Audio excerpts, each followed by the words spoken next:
The massive shape of the consortium vessel emerged from the quantum fold against the backdrop of Saturn's rings, its biometallic hull shifting colors, like an otherworldly aurora. Inside Earth's Orbital Defense Command, Admiral Sarah Chen watched the alien ship's approach with carefully concealed amusement. The vessel was impressive, but nowhere near as overwhelming as the consortium probably intended it to be. "They're right on schedule," Lieutenant Drake commented from his sensor station, his dark eyes fixed on the holographic display. "Just like the quantum echoes predicted." Admiral Chen nodded, remembering the day 3 years ago when Earth's quantum detection array had picked up traces of the consortium's scout ships. Since then, humanity had been meticulously preparing for this moment, all while maintaining the carefully crafted illusion of being a relatively primitive spacefaring civilization. "They're initiating contact," announced Communications Officer Patel, her fingers dancing across the neural interface. "The translation matrix is ready." The main display illuminated with the image of the consortium speaker, a towering figure whose crystalline exoskeleton refracted light in hypnotic patterns. "Greetings, people of Earth," the alien began, its words flowing through the translation system. "I am Speaker Xan Vesh of the Galactic Consortium. We come bearing gifts of knowledge and technology to welcome humanity into our grand alliance of civilizations." Admiral Chen stepped forward, playing her role perfectly. "We are honored by your presence, Speaker Xan Vesh. I am Admiral Chen of Earth's Space Defense Force." She kept her expression appropriately awed, hiding her knowledge of the consortium's true nature, a hegemony that maintained control through technological dependence and subtle manipulation.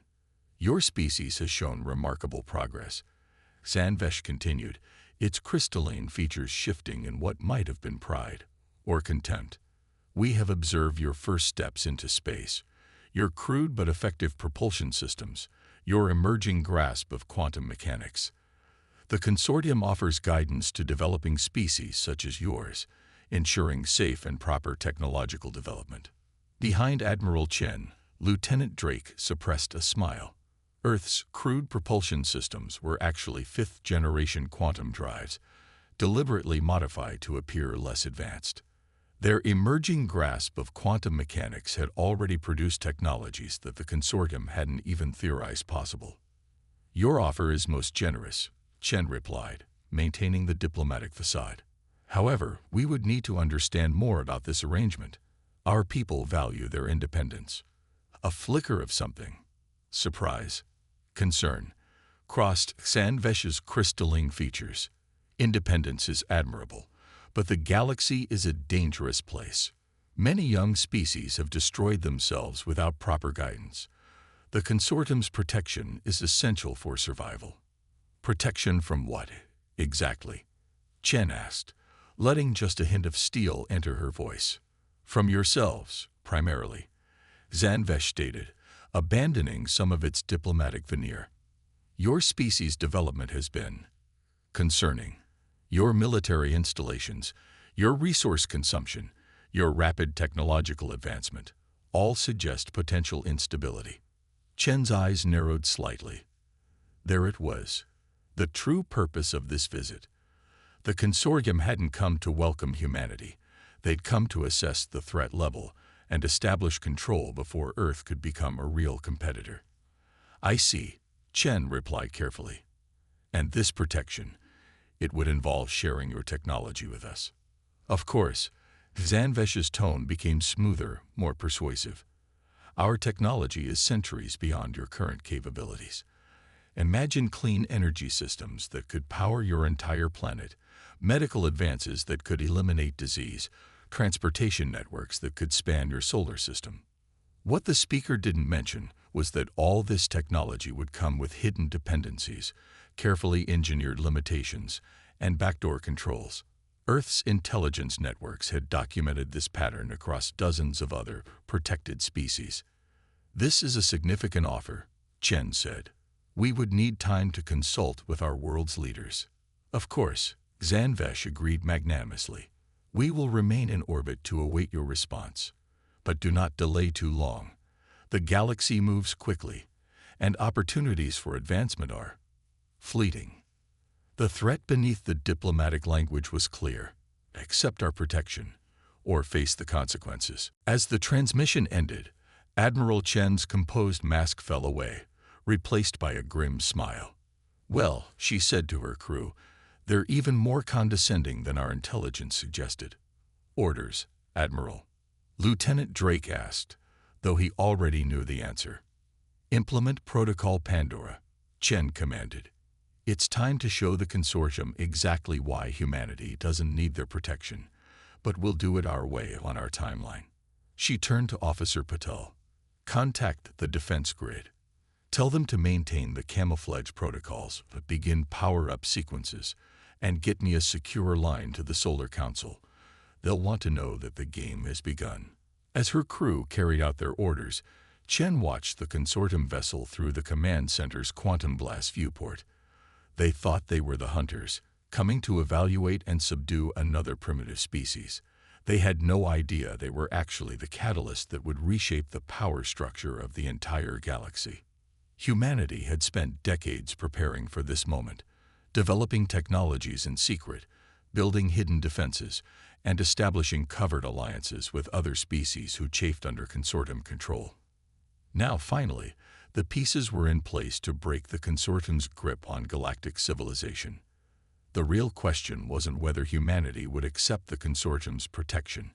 It was how long they should play along before revealing the true extent of Earth's power. And when they did, the galaxy would never be the same. 3 weeks after first contact, the consortium's diplomatic mission expanded to include 12 additional vessels, each one strategically positioned throughout Earth's solar system. To the casual observer, they appeared to be conducting standard cultural exchange protocols. In reality, they were methodically mapping Earth's defensive capabilities, or at least the ones humanity wanted them to see. Dr. Maya Patel stood in her laboratory beneath the Himalayan mountains, watching a holographic representation of the consortium's latest scanning attempt. The alien ships were using increasingly sophisticated methods to probe Earth's infrastructure, completely unaware that each scan was being intercepted, analyzed, and fed false data by quantum AI systems that humanity had perfected decades ago. "They're getting frustrated," her colleague, Dr. Marcus Wong, noted with a hint of satisfaction. "That last scan practically screamed desperation." Maya nodded, adjusting the neural interface that connected her to the lab's quantum computing core. "They can't understand why their most advanced scanning technology keeps showing them exactly what we want them to see. A planet that's just technically advanced enough to be interesting, but not advanced enough to be a threat." A notification pulsed in her peripheral vision. One of the consortium vessels had deployed what they thought was an undetectable surveillance drone near the lunar mining facilities. Maya allowed herself a small smile as she watched Earth's defensive systems deal with the intrusion. The drone wouldn't be destroyed. That would be too obvious. Instead, its quantum sensors would experience a series of subtle malfunctions, each one carefully designed to reinforce the consortium's underestimation of Earth's capabilities. By the time it returned to its mothership, its data banks would be filled with evidence of primitive mining operations, when in reality, the lunar facilities were producing quantum-engineered materials that surpassed anything the consortium had ever developed. "Speaker Xanvesh is requesting another meeting with the Solar Council," Marcus announced, reading from his neural feed. "Apparently, they're concerned about our delayed response to their offer of protection." "Of course they are," Maya replied, initiating a complex sequence of quantum calculations. "They're used to species either accepting their offer immediately or trying to fight back with inferior technology. Our patience is making them nervous." On her holographic display, she could see the results of humanity's latest accident. A solar observation platform had experienced an apparent power fluctuation, briefly revealing energy signatures that suggested Earth was on the verge of discovering basic antimatter containment. The consortium would detect this, of course, but they would interpret it as a primitive civilization, stumbling toward a technological breakthrough. not realizing that Earth had mastered antimatter technology generations ago. Admiral Chen's report just came in, Marcus said, his eyes unfocused as he read the encrypted transmission. The consortium's diplomatic vessel is carrying enough weaponry to level a continent. They're trying to hide it behind some sort of phase shift technology. Maya laughed softly. Phase shift. We abandoned that for quantum cloaking 30 years ago.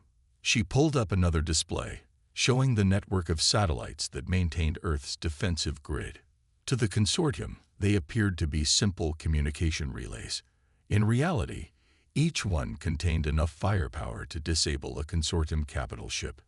Their latest scan is focusing on the Pacific Defense Complex, Marcus noted. Should we show them something interesting? Maya considered for a moment, then nodded. Initiate Protocol Sigma-7. Let's give them a glimpse of what they think is our most advanced weapons technology. Deep beneath the Pacific Ocean, automated systems began a carefully choreographed performance. Power signatures fluctuated in patterns that would suggest experimental plasma weapons, impressive to most species, but practically obsolete by Earth's standards. The consortium would detect this activity and believe they had discovered humanity's secret military research. They're redirecting 3 vessels to investigate, Marcus reported, watching the consortium ships adjust their orbits, taking the bait perfectly. Mina's fingers danced across her neural interface, making minute adjustments to the deception. The real question is how long we should let this game continue. Every day we wait gives us more insight into their technology and tactics, but it also increases the risk of them discovering our true capabilities. A priority alert flashed across her consciousness. The quantum eye had detected something new in the consortium's communication patterns. Maya's expression grew serious as she analyzed the data. They're calling for reinforcements, she announced. Not military vessels, yet, but they're bringing in their top scientific minds. They suspect something isn't quite right about Earth's technological progression. Marcus straightened, his expression concerned. Should we notify the Solar Council? Maya shook her head. This is exactly what we expected. The consortium's scientific elite are even more arrogant than their diplomats. They'll be so busy looking for exotic technology that they'll miss the quantum foundations of our civilization completely. She pulled up a new set of protocols, ones that had been prepared years in advance for exactly this scenario. Initiate Operation Mirror. Let's show them exactly what they expect to see. A young civilization playing with forces they barely understand. Meanwhile, our real advances will remain hidden in plain sight. As she worked, Maya couldn't help but feel a sense of pride. The consortium thought they were dealing with a primitive species that needed protection and guidance. Soon, they would learn that humanity had surpassed them long ago, and had been quietly helping other species do the same. The real question wasn't whether the consortium would discover Earth's deception, but what they would do when they realized just how completely they had been outmaneuvered. And when that moment came, humanity would be ready with far more than just defensive technology. The consortium's trade embargo fell into place like a steel trap, or at least that's what they intended. Hundreds of ships materialized at strategic points throughout the solar system, their presence a clear message. Accept our protection, or face economic isolation. Inside the Solar Council's economic chamber, Trade Director Elena Santos watched the blockade unfold with calculated indifference. They've sealed off all major transit routes to neighboring systems, reported her aide, Michael Chen. The consortium is broadcasting warnings to all registered trading vessels. Any ship attempting to trade with Earth will face immediate sanctions. Elena took a sip of her quantum-preserved coffee, her dark eyes reflecting the holographic display of the blockade formation. How many of our Shadow Fleet vessels are in position? All of them, Michael replied with a slight smile. The consortium's sensors haven't detected a single one. Our quantum masking technology is working perfectly. For the past decade, Earth had been secretly building a network of automated trading vessels, each one equipped with advanced AI and cutting-edge cloaking systems. While the consortium watched Earth's official merchant fleet with smug satisfaction, Hundreds of invisible ships were already slipping through their blockade, carrying goods to and from secret trading partners throughout the galaxy. "Send the signal to initiate Phase 1, Elena commanded. "Let's show the galaxy what happens when you try to strangle Earth's economy." Across the stars, Earth's hidden network sprang into action. On dozens of worlds that chafed under consortium control, markets suddenly flooded with Earth-manufactured goods, products that demonstrated technological innovation far beyond what the consortium permitted. Quantum computers disguised as simple entertainment devices, medical technology that could cure diseases the consortium claimed were untreatable, energy systems that offered independence from consortium power networks. "First reports are coming in," Michael announced, reading from his neural feed. "Sales are exceeding projections by 300%. The consortium's trade authorities are in chaos." Elena nodded, remembering the years of preparation that had led to this moment. Earth hadn't just been developing technology. They'd been building relationships, finding allies among species who resented the consortium's protection. Now those partnerships were paying off. "Speaker Xanvesh is demanding an emergency meeting," Michael reported. "Their economic analysts have detected irregularities in the market patterns." "I'm sure they have," Elena replied dryly. "Schedule the meeting for tomorrow. Let them stew in their confusion for a while." The next day, Elena faced Xanvesh's crystalline form on the quantum communication display. The speaker's usually smooth diplomatic manner was noticeably strained. "Director Santos," Xanvesh began, "we have detected unauthorized Earth origin products throughout consortium space. This is a direct violation of our trade restrictions." "Really?" Elena's voice was the picture of innocence. "That's fascinating, considering your blockade has trapped our entire merchant fleet in the solar system. Perhaps you could explain how these products are being distributed." Xanvesh's crystalline surface flickered with barely contained frustration. "We have methods of detecting the origin of manufactured goods. These products carry Earth's quantum signature." "Interesting," Elena replied. "And what about these products concerns you? Surely a few simple Earth goods couldn't pose any threat to the mighty consortium's economy." "These are not simple goods," Xanvesh snapped. "They demonstrate technological capabilities far beyond your supposed level of development. You have been deceiving us." Elena allowed herself a small smile. "Or perhaps you've underestimated us. A natural mistake, given the consortium's habit of treating all younger species as children in need of guidance." Before Xanvesh could respond, Michael sent Elena an urgent alert. Across consortium space, their hidden allies were launching the next phase of the economic assault. Smaller species, emboldened by Earth's example, were beginning to openly trade with each other, bypassing consortium controls. The carefully maintained economic hierarchy was starting to crack. "Your actions will have consequences," Xanvesh warned. "The consortium maintains order through controlled technological development. What you're doing could destabilize entire systems." "No," Elena corrected. "What we're doing is proving that your version of order is built on artificial limitations. You don't protect species, you suppress them to maintain your power." She leaned forward, her expression hardening. "Your blockade isn't hurting Earth's economy, Speaker. It's exposing the weaknesses in your own system. Every day, more species are realizing they don't need your protection to prosper." "This defiance will not stand," Xanvesh declared. "If economic measures are insufficient, the consortium has other methods of maintaining order." "Are you threatening military action, Speaker?" Elena's voice remained calm, but her eyes glinted dangerously.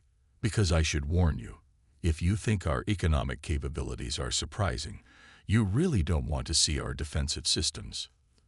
The transmission ended abruptly, leaving Elena and Michael in contemplative silence. "They'll attack soon," Michael said quietly.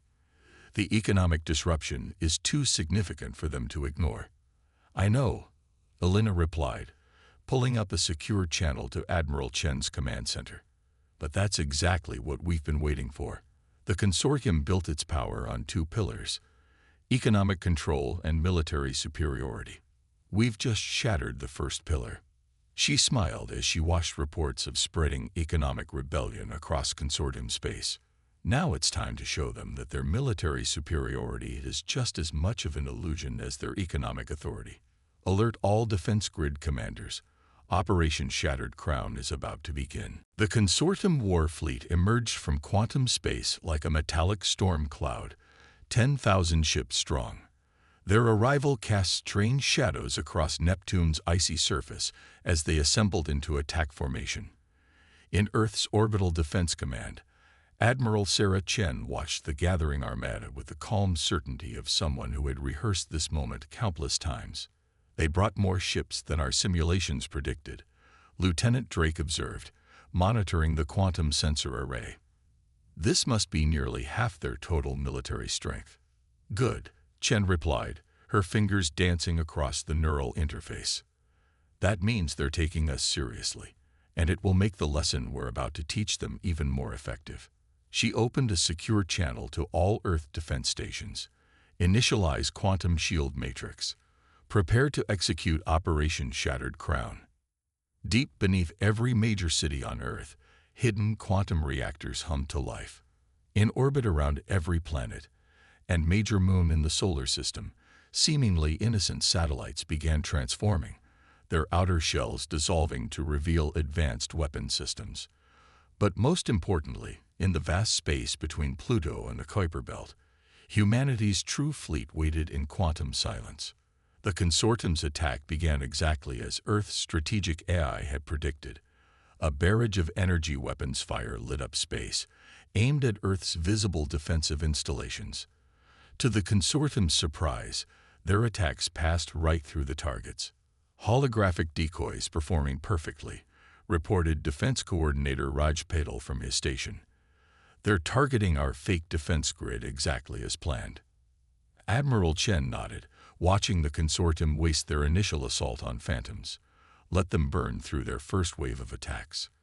When they realize they've hit nothing, they'll switch to their phase shift weapons.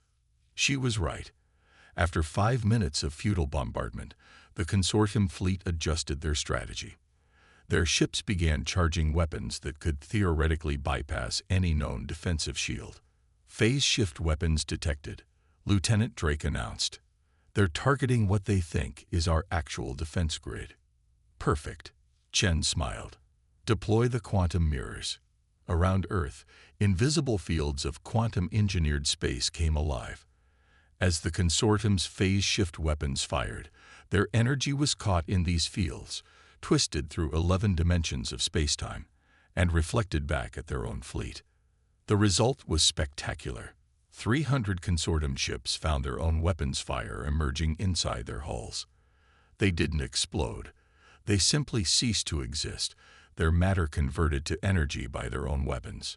First blood goes to physics, Chen commented dryly. Now let's show them our real fleet. In the outer solar system, 5,000 Earth vessels dropped their quantum camouflage. Unlike the utilitarian designs of the consortium, Earth's ships were elegant fusion of organic and mechanical engineering, each one controlled by a quantum AI that could process combat decisions in microseconds. Earth fleet detected. The panic in Speaker Xanvesh's voice was clear as their transmission cut into all frequencies. This is impossible. Your civilization couldn't have built such a force in secret. We didn't build it in secret, Chen replied calmly. We built it in plain sight. Those cargo ships you've been watching for decades. Each one was a military vessel in disguise.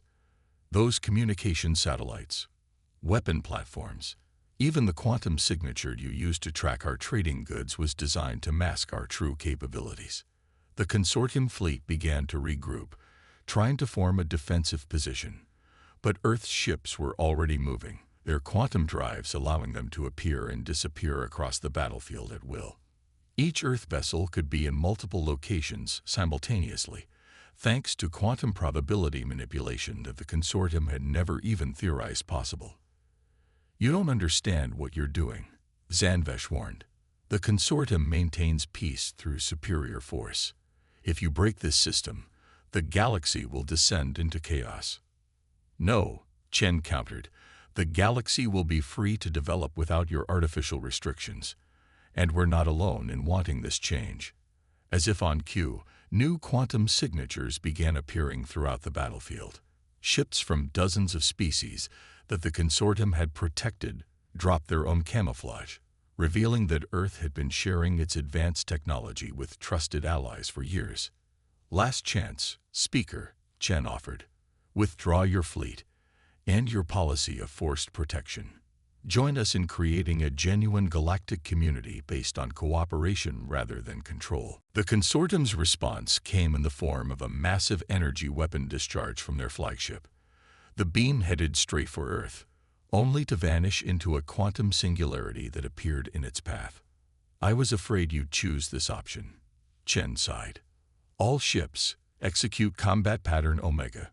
Show them exactly why humanity doesn't need anyone's protection. What followed wasn't really a battle, it was a demonstration. Earth's fleet moved like a quantum symphony, their AI cores coordinating in ways that organic minds couldn't comprehend. Consortium ships found themselves fighting enemies that could exist in multiple places simultaneously, weapons that bypassed their strongest shields, and defensive systems that turned their own energy against them. Within 30 minutes, half the consortium fleet had been disabled without a single human casualty. The remaining ships began retreating in disarray, their formations shattered, their military superiority exposed as another carefully maintained illusion. As the consortium fleet fled back into quantum space, Admiral Chen opened a final communication channel. Remember this day, Speaker. Remember that humanity could have destroyed your entire fleet, but chose not to. We don't want to rule the galaxy.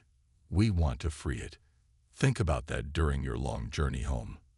3 months after the Battle of Seoul, the Grand Chamber of the former Consortium Council was filled with representatives from over 1,000 species. The crystalline architecture that had once symbolized consortium power now hosted the first Galactic Constitutional Congress.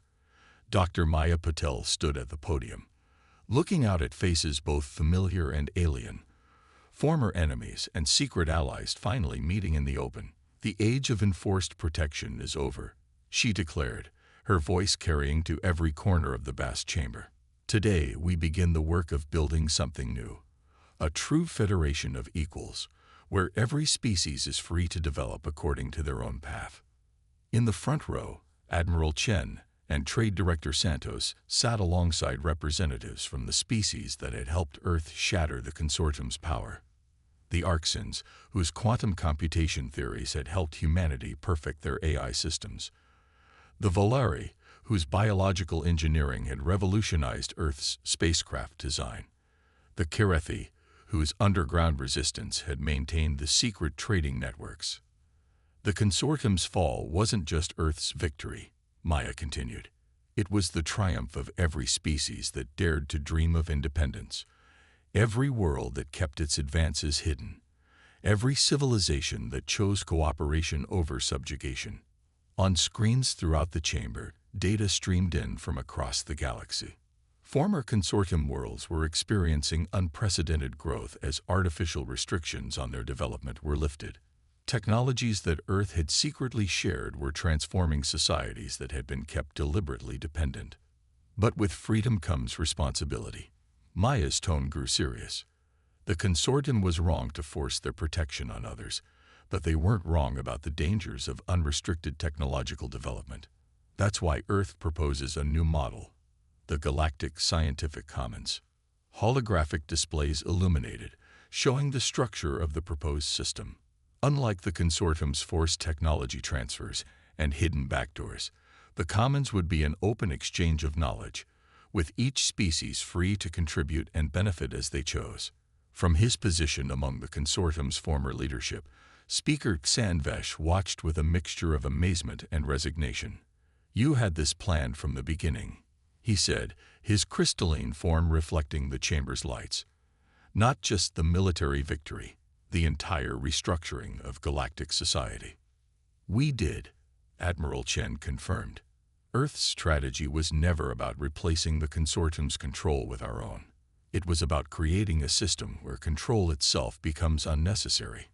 Around them, representatives from various species were already forming working groups, eager to share technologies and knowledge that had been hidden for generations. The Arxins were discussing quantum theory with the Volari. Karathi engineers were exchanging notes with Earth scientists about spacecraft design. But how can you prevent chaos? Sanvesh demanded. Without the consortium's guidance, what stops species from developing dangerous technologies? Transparency. Trade Director Santos replied. The consortium's mistake was thinking that control prevents disaster. In reality, it's the free exchange of information that allows species to develop responsibly. When everyone can see and understand the technology being developed, the entire galaxy becomes invested in ensuring its safe use. Maya returned to their group, her presentation complete. The voting will begin soon, she announced. Early indicators suggest the Constitution will be ratified by an overwhelming majority. And what happens to us? Sanvesh asked quietly. To the former consortium leadership. That depends on you, Admiral Chen answered. Earth believes in second chances. Your species' expertise in galactic administration could be invaluable to the new Federation, if you're willing to be partners instead of rulers.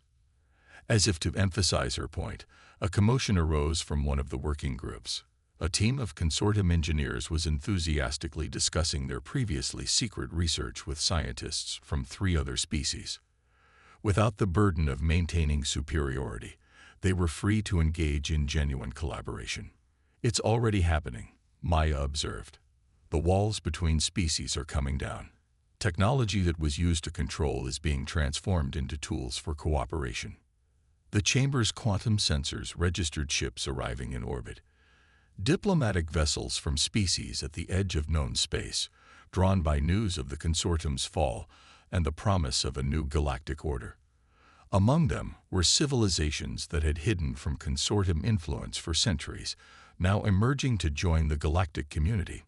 We're receiving requests for membership from 37 previously unknown species, Lieutenant Drake reported from his station. They've been monitoring our progress since the battle. They want to join the Federation. Maya smiled.